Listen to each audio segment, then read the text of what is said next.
Bueno, buenas noches a todos los presentes. El día de hoy nos reúne en un tema que es muy complejo, muy eh, de preocupación de todos, pero del que a veces no hablamos mucho por la conciencia que tenemos todos de la repercusión que tiene en la economía del país, que es el tema del narcotráfico, la relación la economía y el narcotráfico, que hacen a que nuestro país siga funcionando de una manera atípica, creemos algunos. Hoy seguramente, en base al estudio que realizó Carlos Arce, vamos a comprobar aquello o vamos a tener pie para nuevas percepciones, análisis. El principal comentarista el día de hoy es, bueno, alguien de la casa, don Roberto Lacerna, que es economista del CERES y miembro del Grupo Marcos Escudero, autor de varios textos sobre la temática del narcotráfico, entre ellos 20 juicios y prejuicios sobre la coca y cocaína. Adelante, por favor. Gracias Pepe, gracias otra vez a Carlos por compartir su trabajo. Creo que es un trabajo realmente útil e importante para colocar el tema de una manera integral, de una manera completa, digamos, en el debate nacional, ¿no? Eh, yo quisiera empezar destacando un tema que está marcado también en el primer capítulo, los primeros capítulos del trabajo de Carlos, y es vista en el largo plazo la política antidrogas, lo que es evidente es su fracaso, ¿no? Desde que hay la prohibición de las drogas, ha crecido el consumo, ha crecido el narcotráfico, ha crecido la producción y además ha mejorado la calidad y han bajado los precios, ¿no? Entonces, si uno considera que el objetivo de esta política era reducir el consumo, erradicar la producción, etcétera, pues no solamente no lo ha logrado, sino que parece haber generado el efecto exactamente opuesto, el de fracaso de la política antidrogas. Pero una segunda constatación es que cuando uno ve el desenvolvimiento de esta política a lo largo de los años, uno encuentra una gran persistencia en la opción, en la visión prohibicionista, ¿no? Eh, en gran medida lo estamos viendo no solamente en Bolivia, sino también en el resto del mundo, ¿no es cierto? A medida que más se fracasa, más se insiste en esta política. Y este es un caso muy curioso porque muestra también que un tercer elemento característico de esta política, ¿no? Y es la ausencia total de evidencias empíricas y evidencias científicas para sostenerlas, ¿no?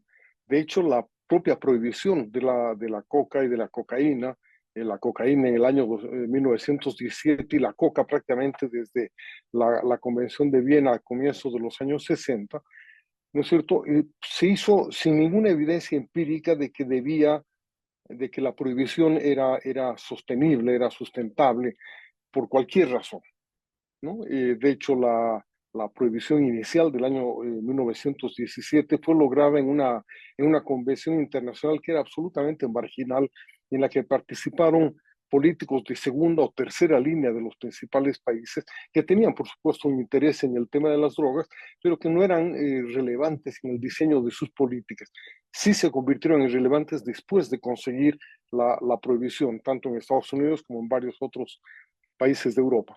Y lo que han hecho ha sido repetir continuamente los riesgos para la salud, el carácter peligroso del consumo de drogas, etcétera, para poder mantener y agudizar la política antidrogas y crear, además, todo un aparataje institucional, normativo, etcétera, del que vive una gran cantidad de gente: aduaneros, policías, jueces, fiscales, técnicos de desarrollo, economistas, sociólogos, politólogos, en fin, se ha formado una industria, una verdadera industria transnacional de la prohibición, a sabiendas de que van a fracasar y a sabiendas de que van a encontrar siempre algunos argumentos para reactivar y reanimar la política, ¿no?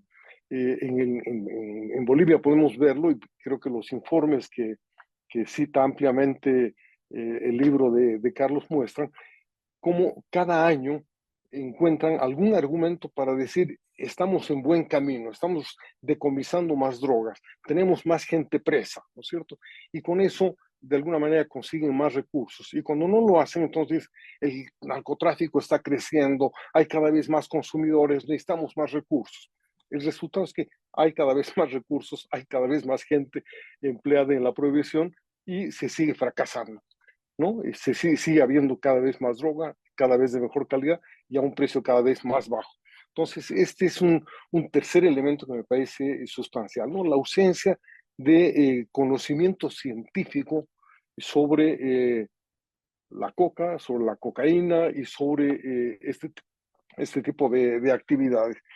Y finalmente, la cuarta conclusión que uno saca de esto es que todo esto está dominado por prejuicios ideológicos, por prejuicios sobre el desempeño de la droga, el carácter del narcotráfico, etcétera, y nos permiten configurar alrededor de esta industria una nueva mascarada, ¿no? En la que todos se adhieren a la prohibición, pero llegado el momento la aplican de una manera sesgada, disimulada, etc. Y creo que el trabajo de Carlos también nos muestra claramente eso, especialmente en los últimos 20 años, ¿no? El gobierno tardó prácticamente 11 años, del 2006 al 2017, en modificar la ley 1008, pese a que gran parte de su caballo de batalla fue la recuperación de la soberanía contra la ley maldita, etc.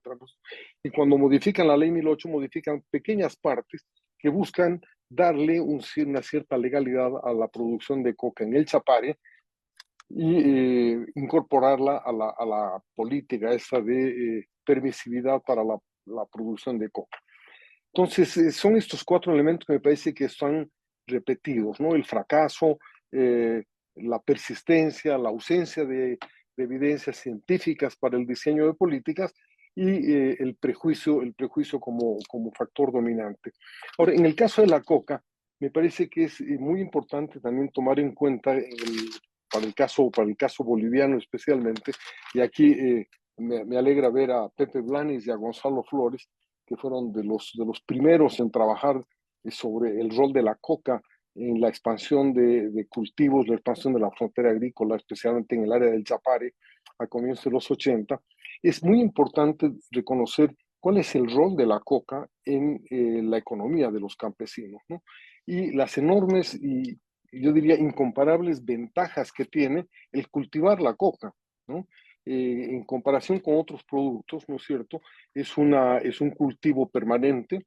Una vez hecho el almácigo, la coca se puede cosechar de una manera continua durante varios años, no tanto en el Chapare, pero sí en los yungas, donde hay plantaciones de 10, 15, incluso más años, ¿no es cierto? Es fácil renovarla. En segundo lugar, es un cultivo que requiere uso intensivo de mano de obra, que es precisamente lo que más tiene una familia campesina, especialmente una familia de colonizadores recientes, ¿no es cierto? Es su principal capital, la mano de obra, y este es un cultivo que requiere mucha mano de obra, tanto para la plantación, para el cultivo agrícola propiamente, como para la cosecha y el secado de la planta.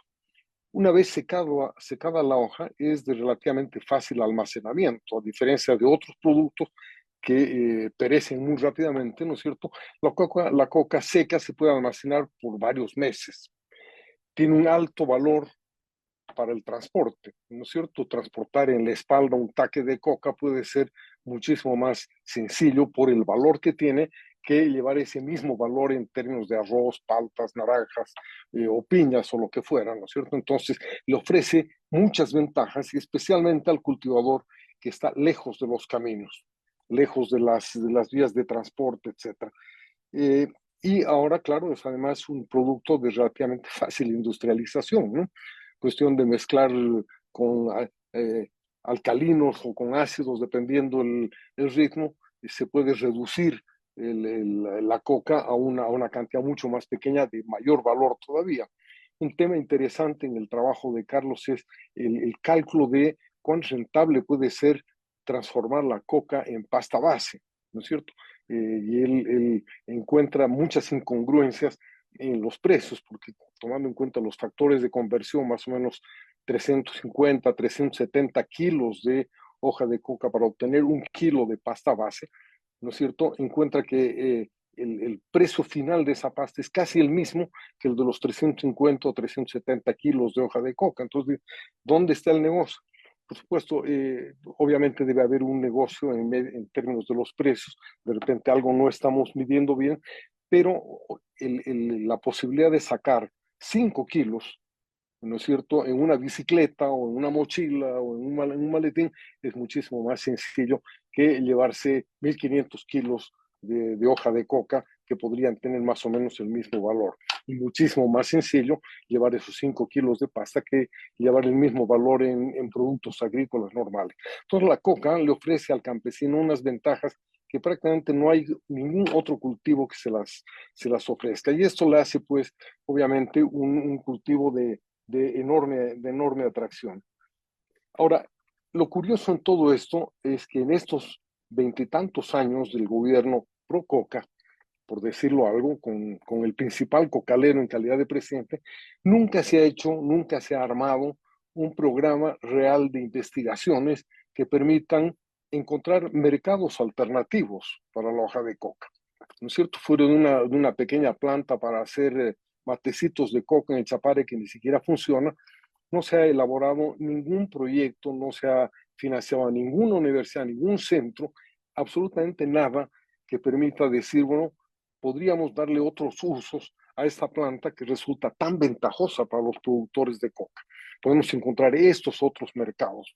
Ni siquiera se ha planteado la posibilidad de demandar, ¿no es cierto?, un acceso a los mercados de infusiones internacionales, por decir algo, ¿no es cierto?, con una pequeña apertura del mercado de las infusiones, podría absorberse prácticamente toda la producción boliviana de coca, si es que esa coca fuera realmente bien cultivada, tuviera la calidad necesaria como para un consumo humano directo y no se llene de pesticidas y fungicidas, etcétera, como es habitualmente. Entonces, me parece aquí también que hay que llamar la atención sobre esta ausencia de políticas que busquen aprovechar un cultivo que es enormemente ventajoso para los campesinos. No ha habido, no hay, en algún momento se lo llevó desde Cochabamba a un muchacho, Reinaldo Molina, que tenía una pequeña plantita para hacer pasta de dientes y un montón de otras cosas para que dirigiera un programa, pero no se le dieron absolutamente ningún presupuesto como para que continuara haciendo investigaciones que permitieran encontrar otras formas de aprovechar que no fueran el aprovechamiento directo de la cocaína. Y finalmente, en términos de la propia cocaína, tenemos que admitir también que ahí se ha difundido una cantidad enorme de prejuicios acerca del consumo de cocaína y del efecto que puede causar el consumo de la droga en las personas, ¿no es cierto? Si tuviéramos que prohibir todo lo que causa daño a las personas, pues tendríamos que empezar por prohibir azúcares, prohibir grasas, el consumo del pollo con hormonas, en fin, una cantidad de temas que no lo hacemos. Lo que hacemos es informar al consumidor, darle al consumidor los elementos necesarios para que tome sus decisiones de una manera madura e informada. En el caso de la cocaína se ha hablado mucho del daño, de la adicción, etcétera, pero daño y adicción también provoca la Coca-Cola, ¿no es cierto? Por el consumo de cafeína, el propio café, ¿no es cierto? Y cualquier producto con azúcar también genera ciertos niveles de adicción. Y aquí yo quisiera, estoy terminando ya, Pepe, no te pongas nervioso. Yo quisiera también recordar que uno de los más antiguos descubridores de la química y de la fisiología química en el mundo, que era Paracelso, ya en la Edad Media, dijo, la diferencia entre el remedio y el veneno es la dosis. ¿No es cierto? Cualquier remedio, una dosis muy grande, te puede causar la muerte, puede causar daños irreparables al organismo. El problema es que el consumidor de drogas ilegales no tiene la información necesaria para saber cuánto está consumiendo, qué calidad de droga está consumiendo y qué tipo de productos se está llevando al cuerpo. ¿no es cierto? Compramos Valium y sabemos exactamente cuántos miligramos tenemos y cuánto podemos y queremos consumir. En el caso de la droga, casi nunca ha pasado eso. Y un consumidor se encuentra casi siempre con problemas para tratar de decidir cuánto de la droga es la que su cuerpo necesita o la que su mente quisiera consumir en determinado momento. Entonces, la ilegalidad y la prohibición son probablemente causantes de mayor daño en los consumidores que la propia droga. Entonces, yo quisiera terminar demostrando o mostrando que también en la prohibición de la droga ha predominado el prejuicio. Quisiera terminar resaltando dos consecuencias de esos cuatro factores inicialmente mencionados, ¿no? La primera es que el hecho de que domine la ideología ha conducido a un debilitamiento persistente de las instituciones. Y en el caso nuestro, un debilitamiento dramático de la democracia y de todo el sistema jurídico, policial, etc. Y nos hemos puesto a tratar de controlar lo que no podíamos controlar y han terminado estas fuerzas ilegales permeando todo el sistema legal. Y uno de los temas que ha mencionado claramente Carlos, que me parece importante también destacar, es ese hecho de que hemos vivido un proceso de desinstitucionalización muy serio, muy grave.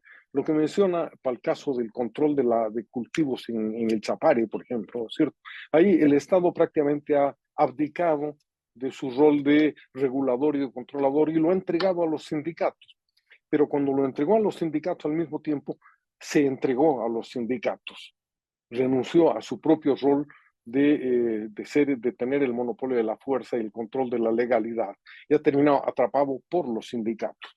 Y esto es un claro ejemplo de este proceso de debilitamiento institucional.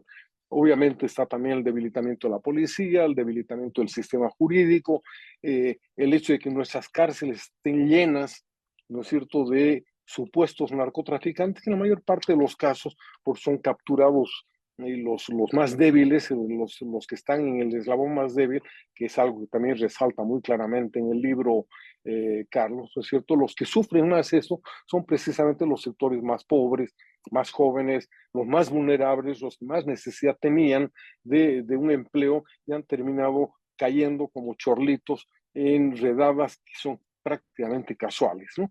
Lo que hemos visto en los últimos años, y eso también lo destaca Carlos, es casi con la misma cantidad de operativos policiales, se detiene casi el mismo número de personas, pero se decomisa cada vez más clorhidrato que pasta base. De hecho, en los últimos años ya es mucho mayor la cantidad de clorhidrato que se decomisa en comparación a la pasta base. Y el segundo tema es que aunque tiene una importancia económica muy grande, que también lo ha destacado con un esfuerzo muy destacable, Carlos, en su libro, el tratar de calcular cuánta gente emplea, cuánta gente comercia, cuántos recursos entran, cuántos salen, cuántos se exporta, etc. El hecho es que son recursos que están marcados por la prohibición, están marcados por la ilegalidad y por tanto por la incertidumbre. Y si queremos tener desarrollo en el país, obviamente el tema de la certidumbre es fundamental. Certidumbre de política, certidumbre jurídica, certidumbre institucional. Cuando no tenemos nada de eso, ¿no es cierto? No importa la cantidad de recursos que entren, lo que van a hacer es seguir alimentando esta ilegalidad, seguir alimentando el contrabando, seguir alimentando la informalidad, como claramente también lo ha destacado Carlos en su exposición. Así que me parece que estamos frente a un tema en el que no es suficiente discutir cuánta droga y cuánta coca se produce, sino que es importante discutir en qué medida podemos seguir jugando esta mascarada de aceptar una prohibición en la que nadie cree, porque es muy fácil demostrar en el mundo que esta política ha fracasado, pero ahí los gobiernos tienen muchísimo miedo de discutir francamente, porque han invertido también parte de su política, de su capital político, en un discurso moralista de protección al consumidor, de protección al país, de protección a la economía, que claramente no funciona y que claramente está fracasando y posiblemente siga fracasando. Entonces, si no queremos persistir en el fracaso, en el debilitamiento institucional y en la renuncia a las posibilidades de utilizar para nuestro desarrollo un recurso agrícola tan importante y tan destacado como es la coca, pues deberíamos discutir también claramente la necesidad de legalizar y de promover la desregulación. No digo que lo hagamos unilateralmente, es imposible, porque somos parte de un mundo global, pero al menos que se escuche nuestra voz afuera, que es lo que no se ha hecho en los últimos años, ¿no? Desde la época en que Jaime Paz se puso la hojita de coca y salió con que coca no es cocaína, cosa que es mentira además, pero desde esa época no se ha hecho nunca más un esfuerzo diplomático importante para poner en entredicho la prohibición y la ilegalidad de las drogas, de la cocaína y de la coca, ¿no? Para terminar, recuerdo simplemente que en algún momento en el 2015, 2014, 2015, la OEA creó un grupo de trabajo a petición de varios presidentes de América Latina para discutir el tema. Llegado el momento de la discusión, el presidente de Bolivia no asistió, nunca mandó un delegado, el del Perú tampoco y el de Colombia tampoco, lo que hace suponer que ellos, en cierto modo, estaban muy felices con esta política que les daba pequeños éxitos anuales dentro de un gran fracaso general. Yo creo que eso deberíamos tratar de revertirlo, deberíamos hablar y discutir con mayor franqueza los temas relativos a las drogas y a la coca y la cocaína, porque nos están haciendo daño, nos hace daño la prohibición, yo diría incluso más que la cocaína. Creo que la prohibición se ha vuelto la peor adicción institucional o desinstitucional del país. Gracias, Pepe, ese es mi comentario. Gracias, Roberto. Creo que han habido comentarios complementarios y pie para un debate un tanto más profundo sobre esta temática que de verdad en el país tenemos que abordar. Si alguien quiere hacer algún comentario o consulta, puede levantar el icono, levantar la mano que tenemos el icono en el Zoom para poder acceder. Hay dos comentarios en el chat, tanto de Felipe Guzmán como de Ada Jimena Armaza. No sé si quieren Felipe y Jimena de tomar la palabra y después don Walter Guevara que la está pidiendo. Felipe, adelante, por favor, habilita tu micrófono si gustas hacerlo. Muchas gracias, querido Pepe. No sé si se me escucha bien, yo estaba con dificultades en mi equipo técnico de audio. ¿Se me escucha? Perfecto, perfecto. Gracias. Bueno, la pregunta concreta era si se tiene algún dato del consumo interno de cocaína en nuestro país, porque las alarmantes cifras de crecimiento de la producción de la coca y, por consiguiente, la cocaína, ¿en qué medida se está midiendo el impacto en nuestra sociedad ante el incremento de la criminalidad y de todo lo que estamos observando en forma alarmante? Y por otro lado, también me preguntaba, tanto se comentaba en las noticias de prensa, radio, de la posibilidad de hacer o aplicar un impuesto a la producción de coca. Y en este caso no se ha mencionado nada al respecto. Estaba pensando cuando se dio el problema de la aplicación del impuesto a la chicha y la Universidad de San Simón hizo hace muchos años un interesante estudio sobre esto.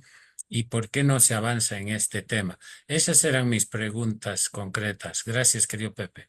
Gracias, Felipe. Jimena, si gusta hacer su consulta por micrófono.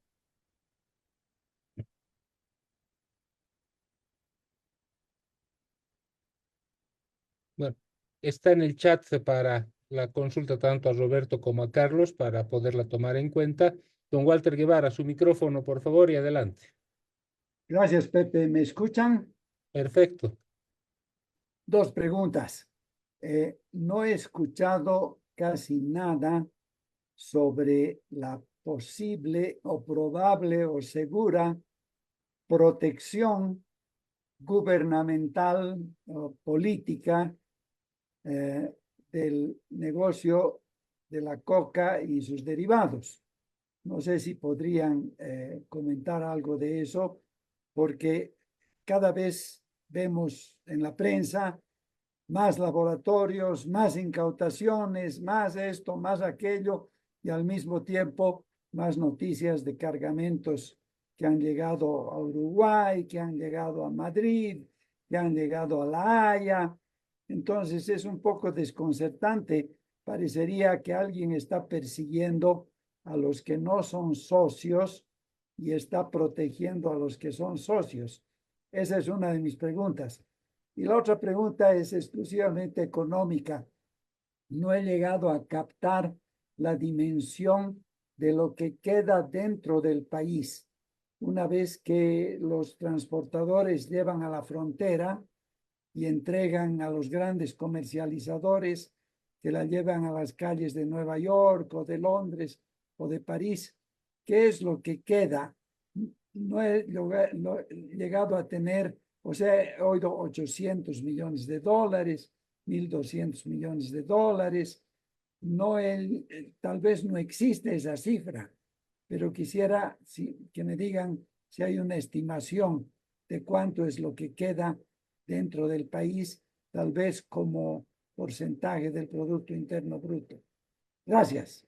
Gracias, don Walter. Daniel Moreno, tu micrófono, por favor. Adelante, Daniel. Gracias, Pepe. Buenas noches. Yo quiero complementar la pregunta muy interesante que hace Walter sobre la protección gubernamental, pensando en la sociedad. Y quiero preguntarles si es que ustedes creen, hasta dónde ustedes creen que la sociedad boliviana se ha vuelto permisiva, acoge, recibe de manera favorable el negocio del narcotráfico, en el entendido de que genera X cantidad de plata para el país y que sirve para suplir de alguna manera los recursos que antes ingresaban por otro lado, ¿no? Entonces, no solamente en términos de un gobierno que es permisivo con el narcotráfico o que protege el narcotráfico, hasta dónde somos como sociedad corresponsables de esta actividad. Gracias, Daniel. Gonzalo Flores y luego pasamos a nuestros expositores. Gonzalo, tu consulta. Tu micrófono, por favor.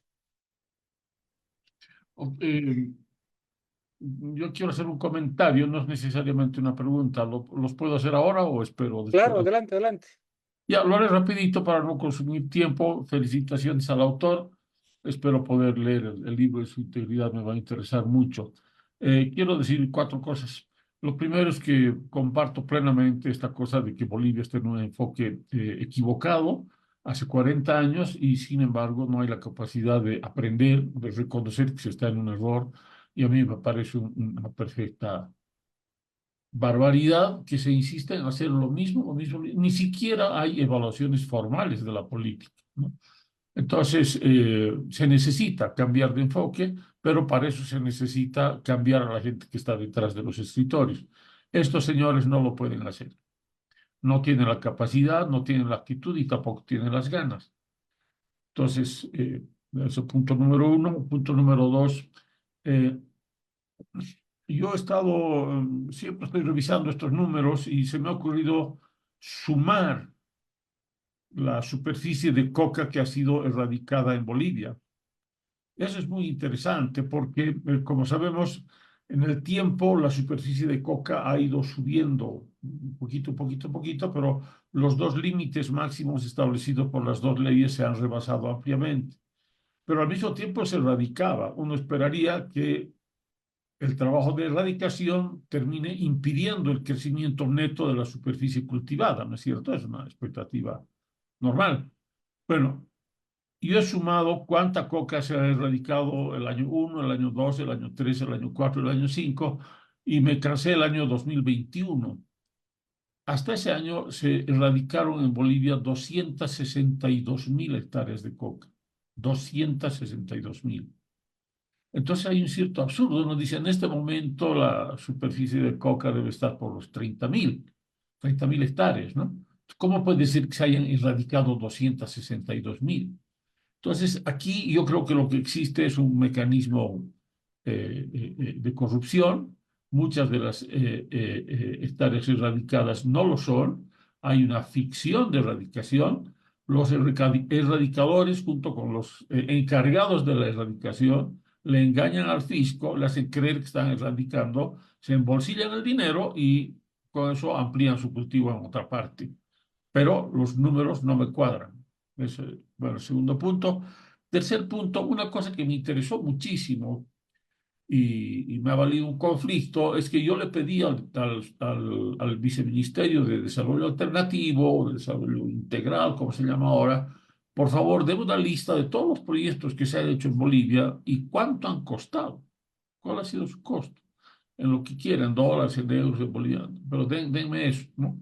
Porque quería estimar cuánto se había invertido en desarrollo alternativo, en el fracasado desarrollo alternativo y no he podido conseguir una estimación.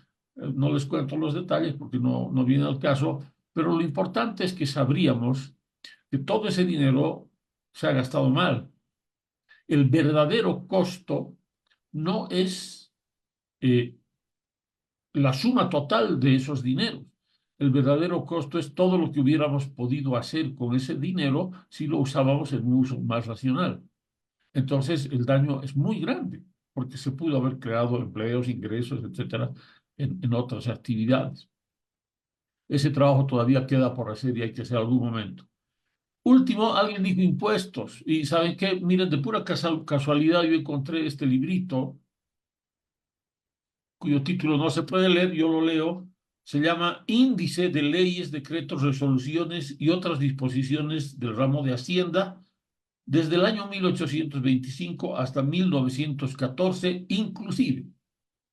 Es muy interesante. Un consultor de esos tiempos se tomó el trabajo de sistematizar y lo hizo muy bien. Y en este libro hay 7 impuestos diferentes a la coca. Se instalaron y se levantaron, se modificaron, etcétera. Y bueno, algún rato habrá que darse el tiempo para ordenar esa información y compartirla. Felicidades otra vez al autor. Muchas gracias. Gracias, Gonzalo. Carlos, tus comentarios, respuestas a lo dicho. Tu micrófono, por favor.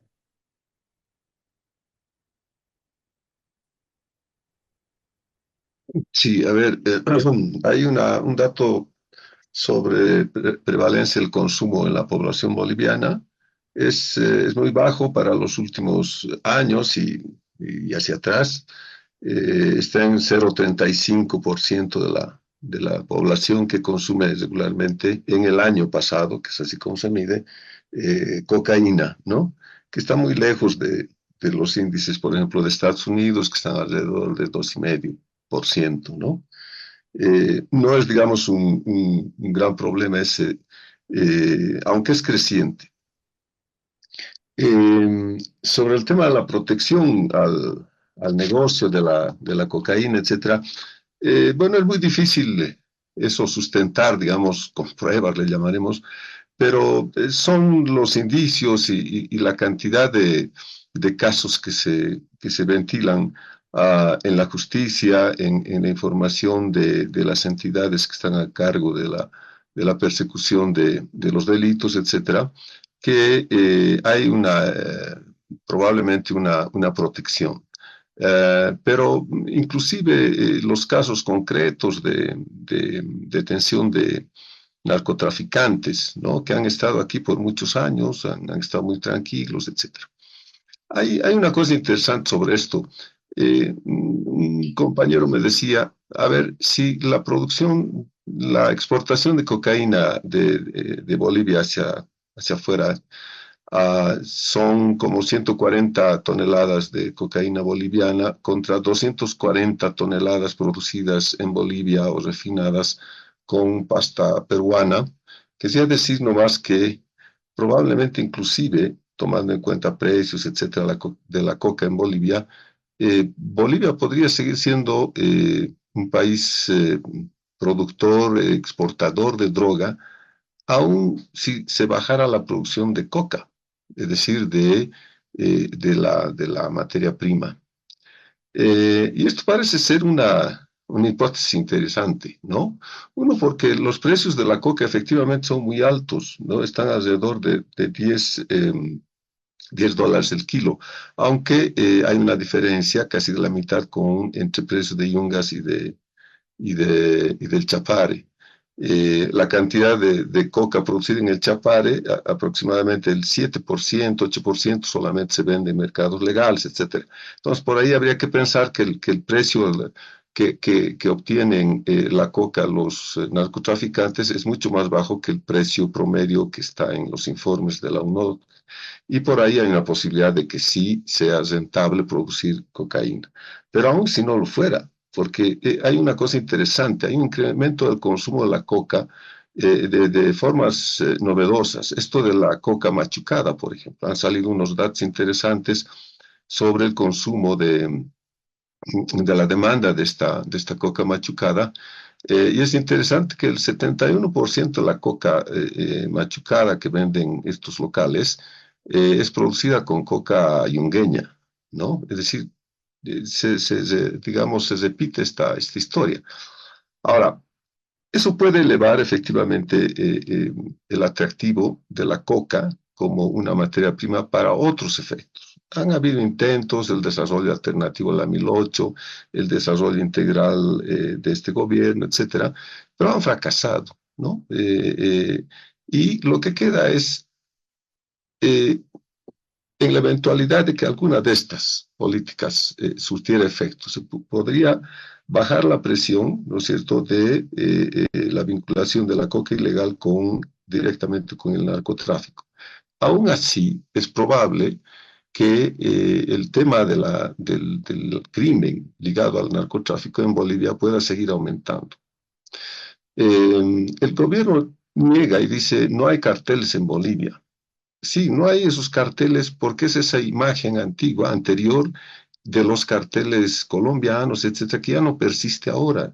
Hay estos grupos más ágiles, más pequeños, que son de servicios, subordinados, etcétera, pero que están ligados a los grandes negocios del narcotráfico. Entonces, un poco la imagen en la que podríamos vernos en un espejo es Ecuador. Ecuador, sin ser productor de la materia prima, sin haber tenido estos carteles ligados directamente al narcotráfico, etcétera, hoy está pasando una situación tremenda de violencia ligada a estos negocios.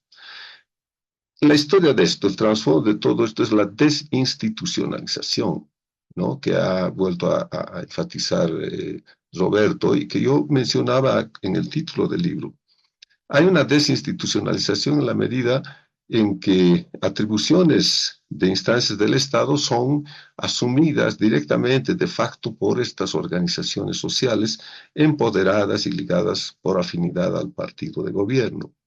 Entonces, puede suceder aquí efectivamente, y ese es el peor resultado de todo este fenómeno, es que este narcotráfico, este crimen, este negocio, haya logrado incorporar a ciertas esferas del poder y se haya institucionalizado mediante estas prácticas irregulares de desinstitucionalizar el Estado legal, el Estado de Derecho. Entonces, eso me parece que es fundamental a considerar en el momento de ver si la protección tiene que ver directamente con la participación de algunas autoridades o con el conjunto de las políticas que permiten que subsistan estas prácticas ilegales, estos negocios ligados al crimen. Pero también es evidente, lo que mencionaba otro compañero aquí, que en el país se ha normalizado, se ha naturalizado la presencia del narcotráfico, ¿no? Yo ponía ahí como ejemplos en el libro el caso de estos tiktokeros jovencitos que hacían gala de la cantidad de dinero que obtienen muy fácilmente en el tráfico de precursores y también pisando coca, haciendo pasta o inclusive transportando cocaína en avionetas, ¿no? O siendo mulas de carga de estos narcotraficantes, etcétera. No solo estos grupos directamente involucrados, sino el conjunto. Dirigentes antiguos del Chapare mencionan este cambio social radical que se ha dado y que les asusta a ellos de lo que ha sucedido en esa región, donde se glorifica, se enaltece la presencia de los exitosos, ¿no?, que están ligados al narcotráfico, a otras actividades ilegales, y que son como una referencia, como un horizonte para la juventud. De eso se encargan las redes sociales, los mismos medios de comunicación, etcétera, etcétera. Entonces, es evidente eso, ¿no? Pero además, por una razón estructural y material, que es esta informalidad. Es decir, hay cientos de miles de personas ligadas al contrabando y así también al narcotráfico. El narcotráfico, les decía, estos grupos que se han empoderado tienen una autoridad en una región, en regiones cocaleras que abarcan una población de 500.000 de personas. Pero además tienen una capacidad de demanda, o mejor dicho, de oferta de trabajo para más de 120.000 personas, ¿no? Contando solamente titulares de los chacos, de los cultivos. Entonces, es enorme la capacidad, la presencia de estos sectores. Pero la misma dinámica, y ahí es interesante lo que decía Roberto, esta dinámica que ha traído el narcotráfico y la lucha contra el narcotráfico.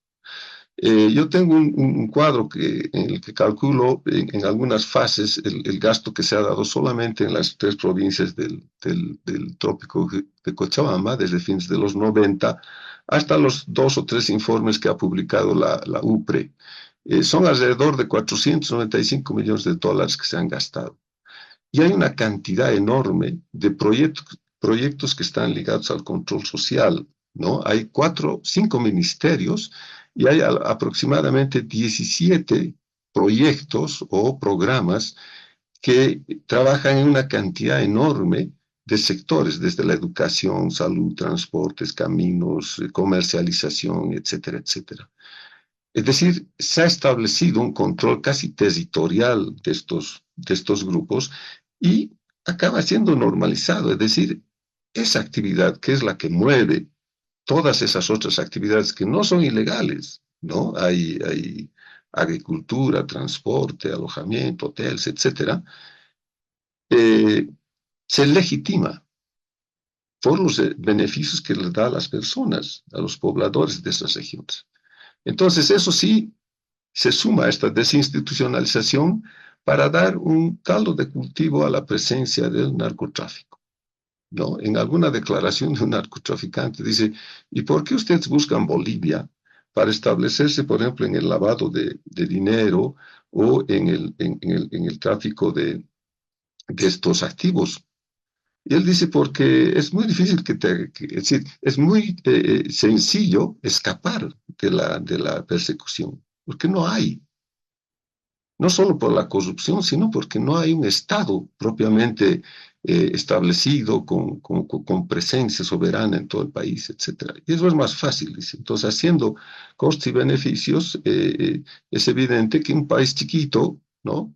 Que no está en la cabeza, como el caso de Colombia o del Perú, pueda nomás ser una plaza interesante para el narcotráfico, ¿no? Finalmente, sobre el tema de la política general que se estaba tocando, yo también creo, como con Roberto, que es un fracaso que viene desde el prohibicionismo, es decir, esta lógica del prohibicionismo ha fracasado, pero además creo que en el tema también de la legalización, nunca hay que perder de vista que el eslabón más fuerte es el del narcotráfico internacional, es decir, de aquellos grupos que llevan la droga a los mercados de consumo de altos ingresos.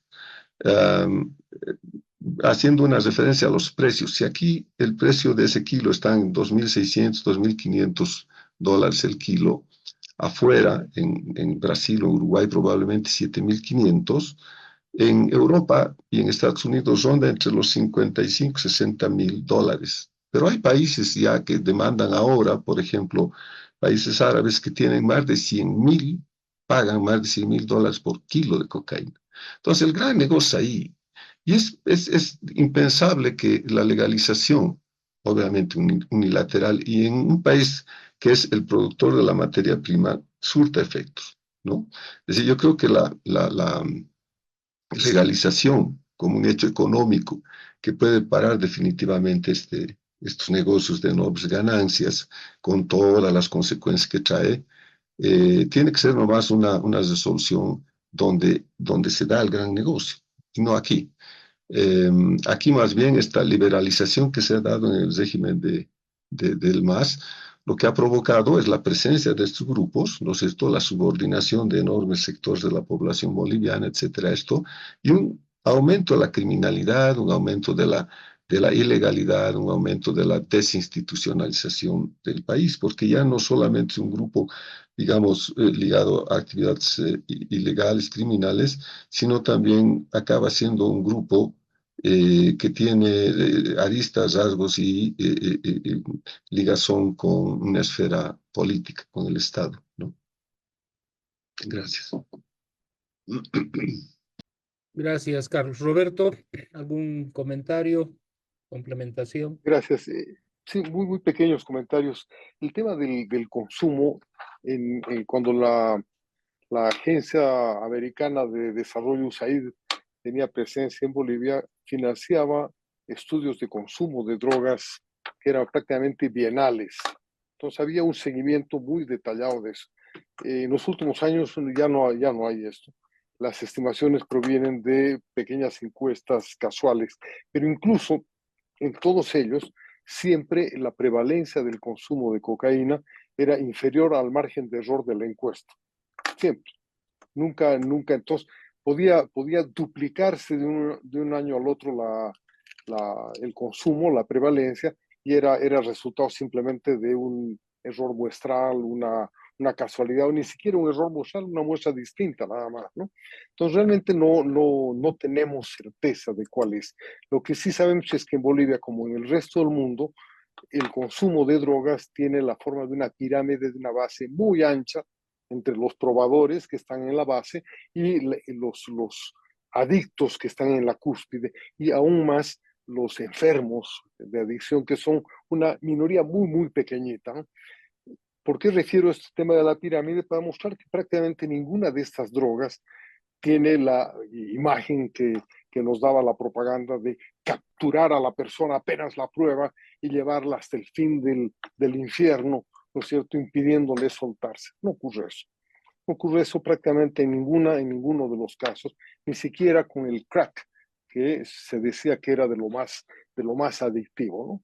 Hay estudios muy interesantes en Nueva York, precisamente, de consumidores de crack que entran y salen de las casas de crack según tienen o no tienen empleo. Cuando tienen empleo se ponen su uniforme y van de porteros al hotel, son tipos muy rectos que saludan con una venia a todos los consumidores, y cuando pierden el empleo pues terminan botados en una casa de crack durante semanas, digamos.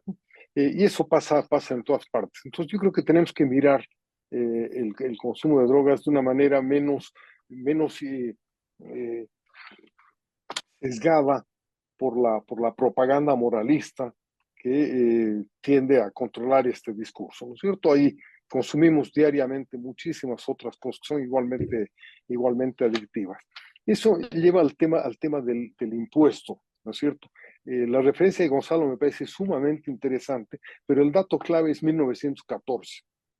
¿No es cierto? En 1917 se prohíbe la cocaína, y a partir de ahí empieza a perseguirse y tratar de prohibirse las otras drogas. En este momento pretender cobrar impuestos, ya sea a la coca o a la coca ilegal o a las drogas ilegales, etcétera, resulta pues casi una manera de legalizarlas.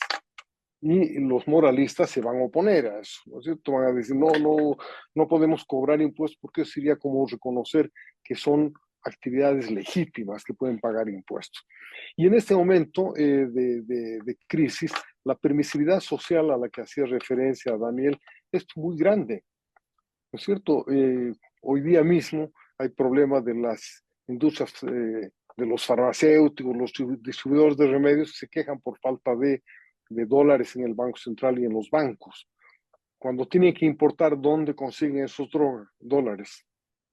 ¿Y de dónde vienen esos dólares? Entonces terminamos agradeciendo que los narcos vendan sus dólares a 8.80, 8.90, porque de otro modo no habría, y el precio posiblemente estaría en 10, 12, 14 bolivianos el dólar.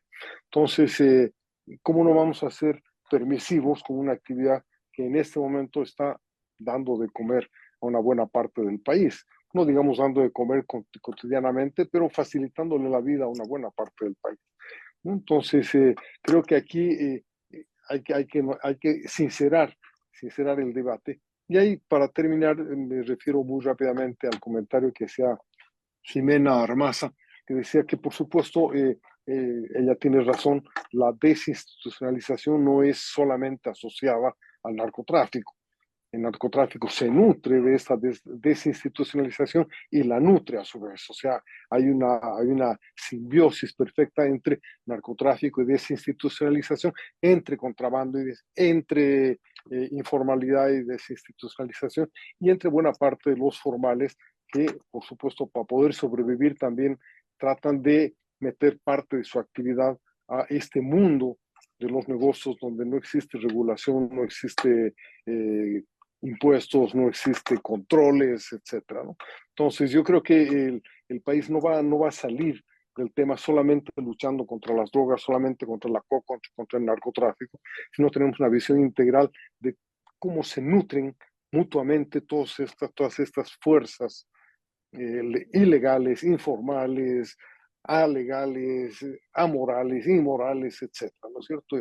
El país, como lo muestra en su trabajo también Carlos, cerca de la mitad el narcotráfico representa cerca de la mitad de las exportaciones legales en su conjunto, así que viene a ser uno de los sectores más dinámicos, y si ponen a ver los precios y comparan con los precios de otros productos, pues vamos a estar lejos de decir estamos desperdiciando una oportunidad económica muy grande precisamente por este tema, ¿no? Porque si ustedes piensan en el litio se vende $70,000 el carbonato de litio, es $70 el kilo. Y acabamos de escuchar que solo en la frontera de Brasil, por un kilo de cocaína te pagan $1,500 a $2,500. Realmente el verdadero oro blanco es el de la droga, ¿no? Y no estoy diciendo que nos dediquemos todos a eso, ni que vayamos a producir, pero estemos conscientes, ¿no es cierto?, de que la política que hemos seguido hasta ahora no es la más adecuada. Es más, puede ser muy inadecuada y puede estar causándonos más daño de largo plazo que el beneficio que podemos obtener con el simple control y la metida en la cárcel de unos cuantos narcos, ¿no? Porque por último, ahí termino con esto, la mayor parte de los narcos que están en la cárcel no eran narcos a tiempo completo, eran narcos a tiempo parcial, que entraban al negocio para salir de un problema económico puntual, una enfermedad, una pérdida, una cosa, etcétera, para tratar de recuperar el capital de su tiendita o recuperar el capital de su taxi que se había dañado, del bus, etcétera, ¿no? Y ahí lo atraparon. Precisamente no era un especialista, ¿no? Los especialistas, los que más ganan, los capos del negocio, no están en ese nivel, como lo dijo muy bien Carlos, son los que están en los puntos intermedios, sobre todo del tráfico, más que de la producción, ¿no? Y del tráfico internacional. Ese es el eslabón que más gana. No son los que distribuyen en Nueva York, no son los que producen en el Chapare, son los que están en el medio, que llevan del Chapare a Río de Janeiro, de Río a Guinea Ecuatorial, de Guinea Ecuatorial a Europa, ¿no? Ese es el eslabón más beneficioso y más rentable. Gracias, Pepe. Gracias, Roberto. Si hay algún comentario más antes de ir cerrando, don Walter Guevara, ¿quieres algún comentario? ¿Alguien más que quiera hacer comentario antes de cerrar? Adelante, Walter. El dimensionamiento no lo tengo claro, ¿ya? Sabemos más o menos cuánto quedaba en el país por la exportación de gas. Sabemos más o menos lo que los minerales nos traen, la soya. Ahora, si realmente lo que queda en el país de la exportación de cocaína es 1.200 millones de dólares al año, no es pues nada, ¿no es cierto? O sea que yo quisiera escuchar de los expertos cuál es su dimensionamiento aproximado, porque en este tema obviamente no hay datos totalmente confiables, no hay un anuario que publica cuánto queda en el país de la cocaína, pero deben tener algunas estimaciones, así sea back of the envelope calculations, ¿no? Que nos dé una idea de cuánto podría ser, porque si es 1.200, incluso 3.000, 4.000 millones de dólares al año, no es pues nada cuando el Producto Bruto está encima de 40.000. Gracias. Gracias, Walter. Bueno, a modo de ir cerrando, Roberto, últimas palabras de despedida y pasamos luego a Carlos para cerrar el evento. Adelante, Roberto. Sí, no, yo aquí recurriría directamente al trabajo de Carlos, que es el último que ha hecho una estimación más o menos confiable. Es muy difícil saber cuánto se produce y cuánto queda aquí adentro, Walter, ¿no? Es muy difícil y dependiendo de los momentos, esto ha oscilado muchísimo, ¿no? Yo he leído documentos que en los años 80, en plena crisis de la UDP, calcularon que hasta el 50%, equivalente al 50% del PIB, estaba asociado al narcotráfico. Los más serios decían, no, no es tanto, es como 30% del PIB nada más. Creo que el cálculo que hace Carlos es ahora bastante más conservador, digamos, porque se basa en la información que hay, y la información que hay es muy escasa. Eso es claramente evidente, pero si estuviéramos exportando 3.000 millones, estarían entrando 3.000 millones de dólares, que no es despreciable. Tú dices, no es nada, no, es mucho más que el oro que se está exportando y es en este momento más que el gas. Pero no sé, hay que discutir el tema y ahí me voy a las cifras que me imagino que han sido un esfuerzo muy grande de Carlos para poder encontrarlas y me imagino que él mismo debe estar dudoso de las cifras que está dando, pero no hay otras, así que vale la pena que las vuelvas a dar, Carlos, para que cerremos el tema con alguna duda adicional. Carlos, adelante, por favor, y tu despedida más. Sí, bueno, sobre ese valor efectivamente hay dificultades de estimación. Yo he calculado en 880 millones de dólares aproximadamente para el 2020, con los precios que están ahí, desde 4.800 a 7.500 puestos en frontera el kilo de clorhidrato. 880 millones que podrían conservar estos eslabones de producción de coca pasta en el país, a los que se suman alrededor de 400 millones de dólares de este eslabón subordinado en servicio de transporte hacia la frontera. Estamos hablando de un poco más de 1.200 millones. Ahora, eso no es despreciable. En el 2020 eso era entre el 26 y el 41% del valor de las exportaciones legales. Es decir, es bastante importante. Ahora, hay que ver además el otro factor que también mencionó Roberto, que yo me olvidé decirles. En una situación como la de ahora, el valor, la importancia mayor de este flujo financiero tiene que ver con que trae divisa al país. Es decir, es una oferta de divisa importantísimo, que circula obviamente en la sombra, pero es importante, ¿no? Uno se pregunta cómo se financian los 3.000 millones de contrabando calculados por los empresarios. Bueno, una buena parte deben estar financiados por esto y por el contrabando ilegal de oro, etcétera, ¿no? Entonces, sí hay una dificultad.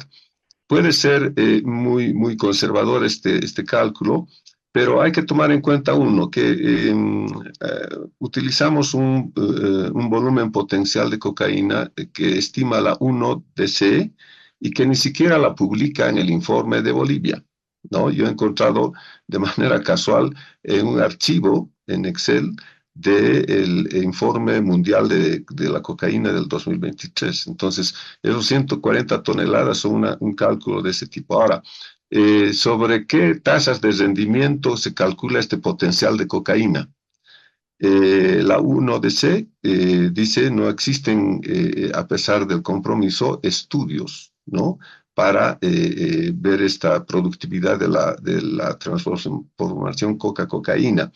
los datos que se estiman más interesantes son los que hace la DEA en Colombia. Y para el caso de Bolivia se toma en cuenta una información de los años 90, de 1993, de la DEA en el Chapare. Lo mismo, la productividad de la coca, del cultivo de coca, es muy, muy conservador, ¿no? Se habla de 1.400 kilos por hectárea, cuando eso se ha superado por lo menos en 5 veces con los métodos que utilizan en Colombia. Esos datos están muy atrasados, entonces probablemente se puede multiplicar eso por varias veces, ¿no? Ese volumen potencial de cocaína, pero ese es el dato que tenemos.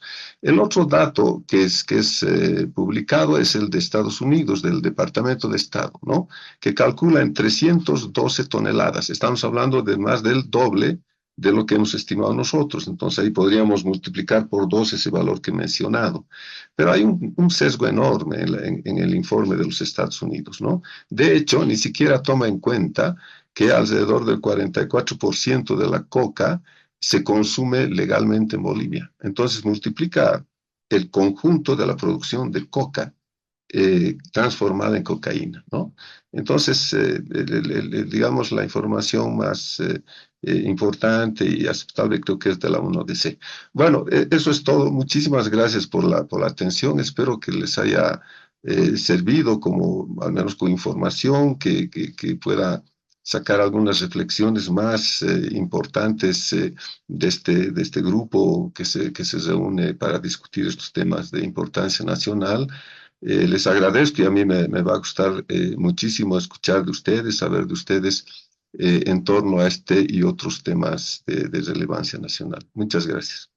Gracias, Carlos, y vamos a comprometer a que Roberto te Gracias. comparta los enlaces de los eventos de cada semana para ver cuándo te podemos tener entre nuestros participantes. Tu información ha sido de gran valor porque es un tema en el que debemos seguir debatiendo el país para encontrar soluciones, porque como bien decía Henry Oporto por ahí, es un problema sin solución.